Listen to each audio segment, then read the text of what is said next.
Bonjour Bérénice Donden, vous faites partie du réseau ADPES, Mouvement pour l'économie solidaire Occitanie. Oui. Est-ce que vous pouvez nous expliquer un petit peu déjà quel est ce réseau et quel est son rôle et quel est son but? Oui, bonjour. Alors c'est un réseau régional de citoyens et d'entreprises solidaires en Occitanie. Et donc ce qui nous fait nous rejoindre ensemble, c'est effectivement de faire mouvement pour l'économie solidaire, de faire mouvement pour la citoyenneté économique, c'est-à-dire le droit des citoyens aujourd'hui de penser l'économie qui les entoure, qu'elle soit locale, nationale ou européenne, et aussi de s'engager vers la transition. Et ça, c'est très intéressant comme objet et ça nous passionne tous. Et alors comment concrètement vous venez soutenir cette transition? Alors en étant présent comme aujourd'hui au Festival Fred, bien évidemment, puisque la question des objectifs du développement durable, on participe en tout cas aux travaux au niveau national et européen. Et notamment, on fait partie d'un réseau européen qui s'appelle le RIPES Europe, qui est présent au niveau des Nations Unies, par exemple, pour défendre la question de la souveraineté alimentaire et notamment l'agriculture soutenue par les paysans et des communautés villageoises. Donc si je comprends bien, le premier axe, c'est faire de la communication et de l'information sur cette transition. Il y a quoi comme autre axe de soutien à l'économie sociale et solidaire qui sont faits par ADPES? Alors c'est vrai qu'on porte un plaidoyer, comme vous le dites, au travers d'une communication forte.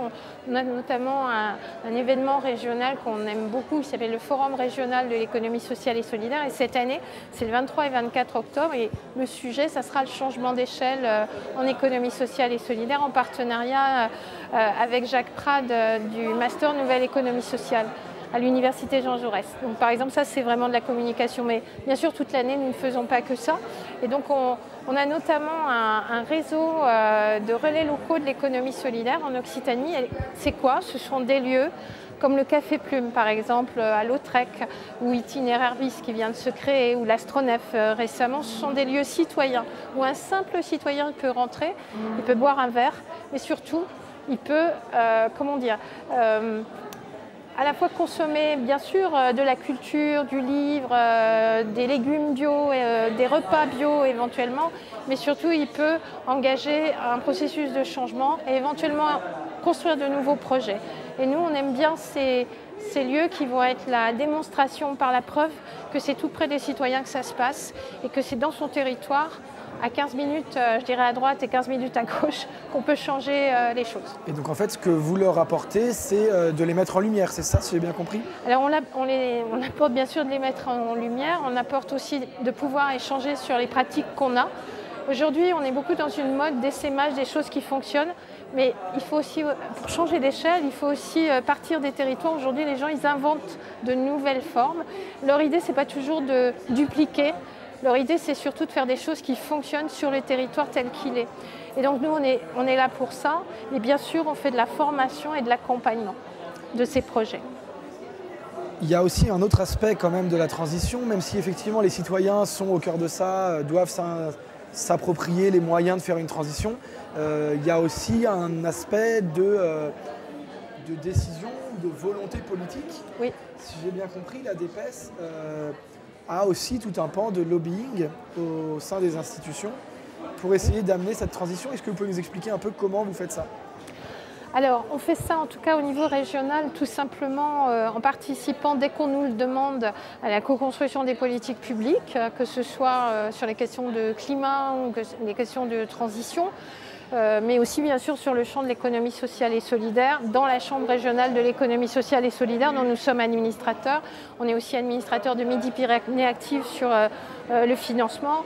Enfin voilà, on essaye aussi d'être présent là où on peut, mais aussi d'être en dialogue avec les élus qui aujourd'hui portent l'économie sociale et solidaire. On a des enjeux importants, je pense, en tout cas le mouvement pour l'économie solidaire, à défendre une pluralité de modèles socio-économiques en économie solidaire. Aujourd'hui, on est un peu envahi par l'idée du changement d'échelle en s'alliant à des entreprises, à des grands groupes privés. Alors c'est peut-être intéressant, mais c'est pas, en tout cas c'est pas ce qu'on va défendre le plus facilement. Nous on pense que le changement d'échelle, il passe aussi par la consultation des citoyens et leur participation sur qu'est-ce qu'ils veulent sur leur territoire. Et donc ça c'est une idée délicate à faire passer. Et je pense que plus on sera nombreux à permettre qu'on ait vraiment une vraie démocratie pour faire ça. Donc on est très proche des mouvements sociaux aussi. Hein. Je pense qu'on a besoin de l'expliquer et de redire que c'est important au sein des instances de négociation que nous avons aujourd'hui. Justement, là on parlait des différentes échelles. Est-ce que vous allez aussi accompagner des projets de récupération citoyenne de moyens de production à plus grande échelle, par exemple des récupérations du contrôle des usines par les ouvriers ou des choses comme ça? Parce que là, c'est aussi un moyen de récupérer. Vous voulez dire sous forme coopérative, par exemple. Ou autre. Mais c'est aussi un moyen d'aller vers l'économie sociale et solidaire que de redonner le contrôle des usines et des moyens de production aux ouvriers, par exemple. Voilà. Alors, bien sûr, pour nous, c'est très important, notamment dans les outils de production. Mais alors, il y a quand même un réseau qui existe, qui fait ça très bien, qui s'appelle l'URSCOP, en Occitanie, dont c'est le métier. Alors c'est vrai que peut-être que ce qui va nous porter aussi, c'est l'engagement sociétal de l'entreprise dans son territoire. Voilà, il n'y a pas simplement le côté technique de monter une coopérative, il y a aussi comment l'organisation, elle s'implique sur les enjeux de son territoire. Autrement dit, je prends un exemple, la Belle Aude, elle est assez significative, c'est-à-dire qu'il il faisait des glaces, ces glaces n'étaient pas forcément de très bonne qualité.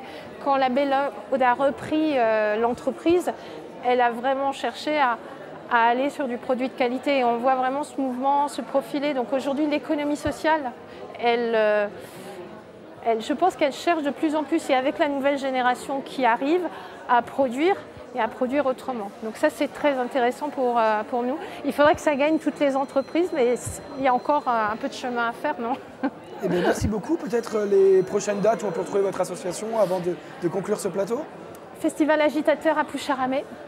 On va être présent avec Alternativa sur, je vais y arriver, le Bazar au Bazacle. Et puis, on sera présent bien sûr à l'Alter Tour en septembre. Voilà.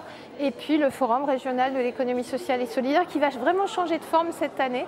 À l'université Jean Jaurès, nous sommes en cours de construction avec eux, donc je dis ça sous réserve qu'on arrive bien à finaliser avec le Master Nouvelle Économie Sociale sur le changement d'échelle, autant sur les objectifs de développement durable qu'en économie sociale et solidaire. Merci d'être passé sur ce plateau. Bonne fin de journée.